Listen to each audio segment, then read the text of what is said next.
बांस रोड पर जंगली हाथी आने से हड़कंप मच गया। सूचना मिलने पर वन विभाग और राजाजी प्रशासन की टीम मौके पर पहुंची। बता दें कि दो हाथियों की लड़ाई में एक हाथी घायल हो गया है, जिसके बाद सड़क किनारे जंगल में एक जगह पर हाथी खड़ा हुआ है। तो वहीं वन विभाग ने हाथी को ट्रैंकुलाइज कर दिया है, जिसके बाद इलाज किया जा रहा है।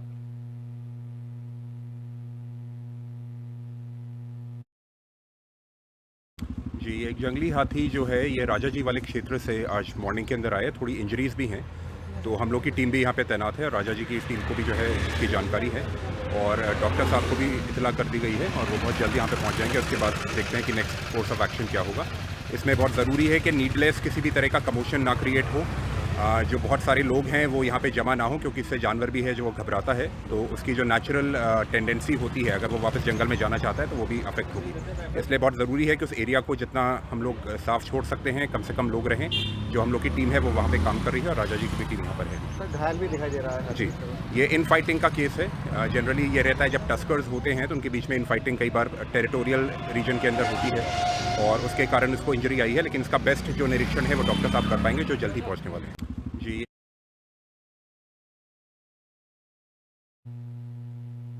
थाना विकास नगर में एसपी क्राइम के द्वारा रूटीन अर्धवार्षिक निरीक्षण किया गया, जिसमें उनके द्वारा थाने में उपस्थित तैनात स्टाफ और सारी सरकारी संपत्ति के कानूनी अभिलेख, असलहा, रिकॉर्ड आदि की जांच की गई, जिसमें उनके द्वारा बताया गया कि थाने में सभी चीजें साफ सफाई आदि की अच्छी व्यवस्था है।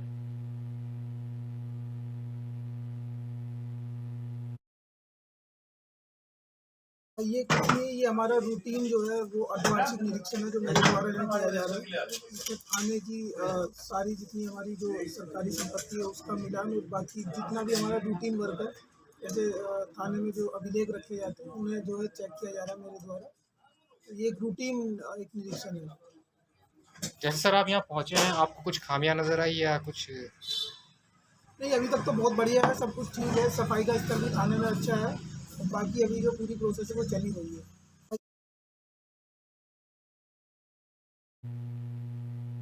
और अल्मोड़ा विधायक मनोज तिवारी ने भाजपा सरकार पर आरोप लगाते हुए कहा कि भाजपा की करनी व कथनी में अंतर है। यह सरकार जन विरोधी है। जब से सत्ता में काबिज हुई है तब से विकास कार्य ठप पड़ चुके हैं।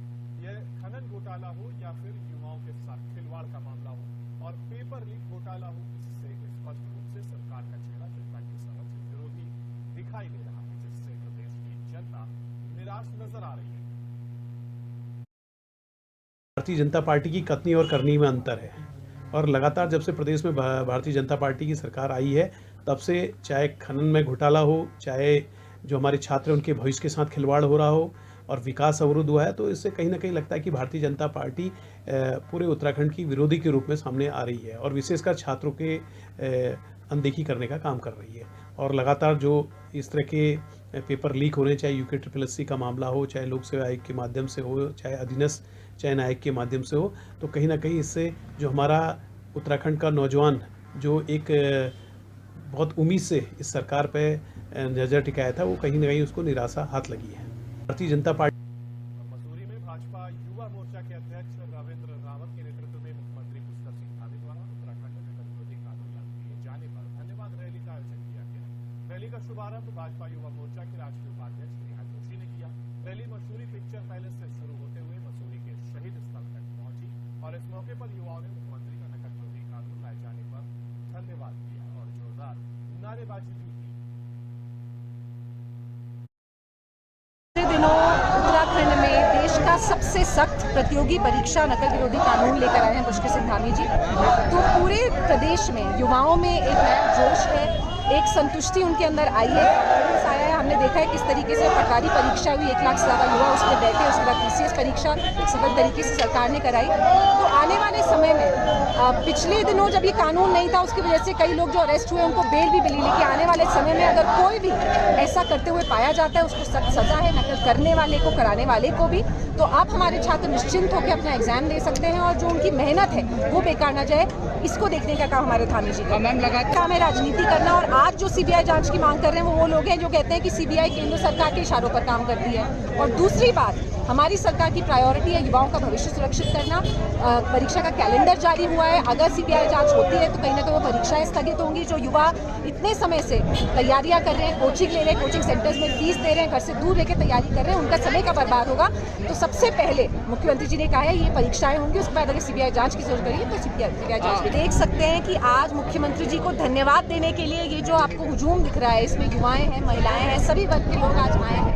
तो आने वाले समय में कैंट चुनाव में विपक्षी पार्टियों का क्या हश्र होने वाला है, मुझे लगता है उसका ट्रेलर आज आपको दिख रहा है। मुख्यमंत्री जी के नेतृत्व में लगातार भाजपा की पॉपुलैरिटी बढ़ी है, कॉन्फिडेंस बढ़ा है। तो आने वाले समय में कैंट वोट में भी कांग्रेस को पूरी तरीके से सफाई। जनता पार्टी किसी भी चुनाव के लिए हमेशा तैयार रहती है, हमेशा मेहनत करती है। और जो युवा आज आप यहाँ सड़कों पर देख रहे हैं, और केवल मसूरी में नहीं पूरे प्रदेश में, तो आने वाले समय में चाहे वो मसूरी नगर पालिका हो, चाहे वो कैंटोनमेंट बोर्ड हो, या कोई भी और चुनाव हो, लोकसभा चुनाव भी आ रहा है, उन सारे चुनाव में आपको केवल कमल का फूल, कमल का फूल, कमल का फूल दिखेगा। को जो नीचे युवाओं के साथ जो युवाओं ने जो आंदोलन किया और उसके बीच में जो उग्रवाद लोगों ने उस आंदोलन को एक गलत दिशा में ले गया, तो उससे हमारे मुख्यमंत्री धामी जी ने 12 फरवरी को जो नकल विरोधी कानून लाया, उसमें ये बताया गया है युवाओं को कि जो आज से पहले क्या 2022 से पहले क्या नकल नहीं होती थी, क्या पेपर लीक नहीं होते थे, परंतु आज की डेट ऐसी है कि सोशल मीडिया और आज का युवक बहुत ज़्यादा आगे बढ़ चुका है। तो सरकार ने इसी को लेके नकल विरोधी कानून लाया। तो नकल विरोधी कानून में हमारे क्या है कि सख्त कानून है।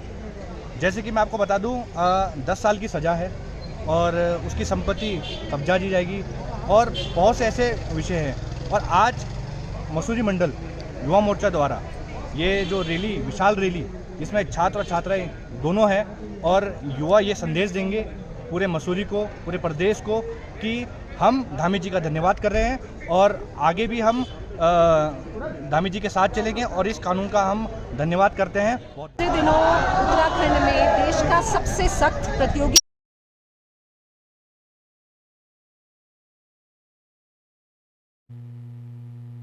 और हरिद्वार में बीएचईएल स्थित केंद्रीय विद्यालय स्थित बंद होने की कगार पर है और बीएचईएल में वित्तीय घाटे का हवाला देते हुए स्कूल का संचालन करने से हाथ खड़े कर दिए गए। हालात ये है कि पिछले 2 महीने से यहाँ शिक्षकों को वेतन नहीं मिल पाया है। पिछले 2 सालों से केंद्रीय विद्यालय में कक्षा 1 से और 2 में नए एडमिशन नहीं हुए, जिससे बच्चों के अभिभावकों में खासी नाराजगी है और वे केंद्रीय विद्यालय को बंद किए जाने का विरोध कर रहे हैं। तो वहीं पूर्व केंद्रीय शिक्षा मंत्री और हरिद्वार के सांसद रमेश पोखरियाल निशंक का कहना है कि इस मामले में केंद्रीय उद्योग मंत्री से बात की गई है। हरिद्वार का केंद्रीय विद्यालय बंद न हो, इसके लिए हर संभव कोशिश की जाए।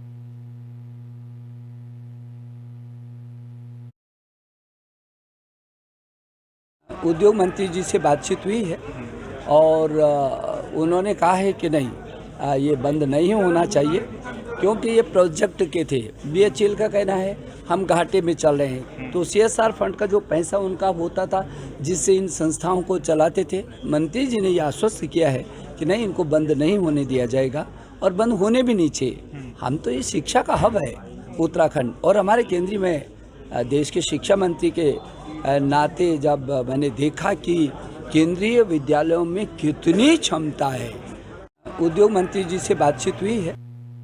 बरसात के मौसम में हरिद्वार में गंगा तटीय इलाकों में बाढ़ का खतरा बना रहता है। बाढ़ जैसी आपदा से निपटने के लिए प्रशासन द्वारा मॉकड्रिल आयोजित की गई। मॉकड्रिल में दर्शाया कि हरिद्वार के श्यामपुर क्षेत्र में अचानक बाढ़ आ गई। तुरंत जिले के सभी अधिकारियों को अलर्ट किया गया।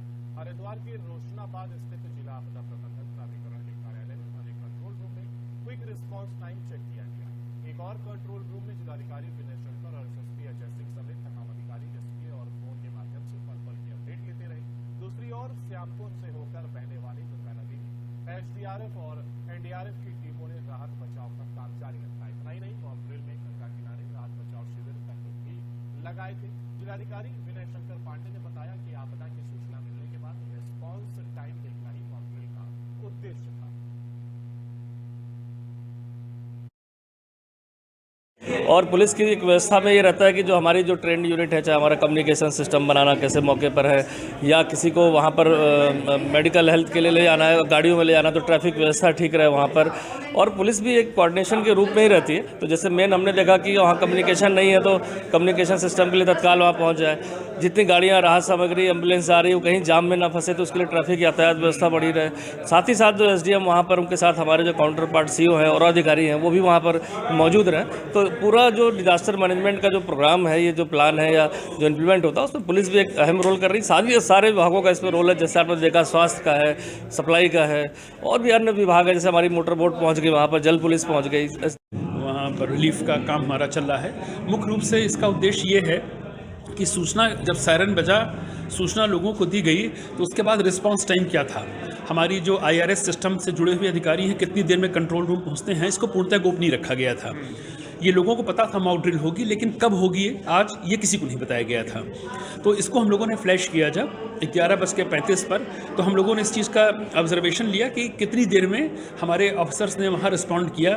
मौके पर जब बताया गया कितनी देर में वो पहुँचे हैं, कितनी देर में हम लोगों ने जो इंस्ट्रक्शंस इशू किए उसको फॉलो किया गया। तो अभी तो इसका भी कार्रवाई चल रही है, इसका पूरा डॉक्यूमेंटेशन होगा। इनिशियल रिस्पॉन्स इज़ बेटर, काफ़ी बेटर रहा। और जैसे कि एम्बुलेंस हमारी आसपास रहती है, सूचना गई तो 20 मिनट में एम्बुलेंस भी वहाँ पहुँच गई। और पुलिस और आगामी दिनों में प्रस्तावित चारधाम यात्रा शुरू होने से पहले ही फिल्म के स्वर तेज हो गए हैं। बद्रीनाथ धाम के मुख्य पड़ाव पांडुकेश्वर में व्यापारी तबके और होटल एसोसिएशन के लोगों ने विरोध शुरू कर दिया है।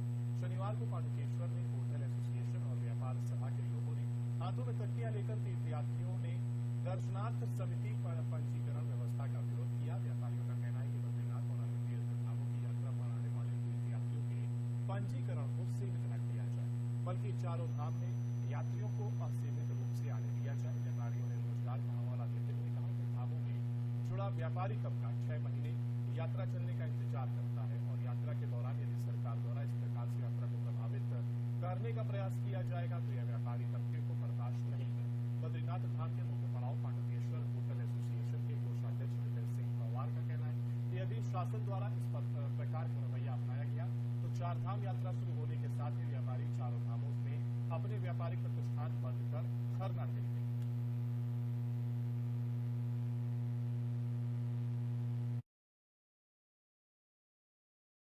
इससे हम बिल्कुल खुश नहीं हैं। हम क्या कि कोई भी चारधाम में कोई भी व्यक्ति, कोई भी व्यापारी, चाहे होटल से संबंधी हो, चाहे वो दुकानदार हो, चाहे कोई भी इस व्यवस्था से खुश नहीं है। इसीलिए तो ये आज पूरा एक आंदोलन हमारे द्वारा चलाया जा रहा है।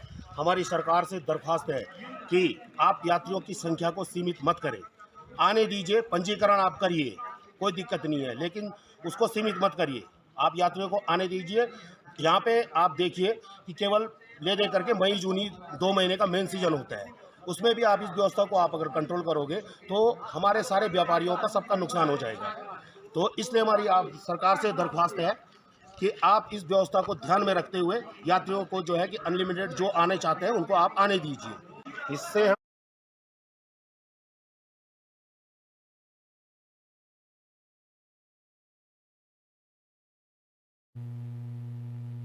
और इसी के साथ उत्तराखंड से जुड़े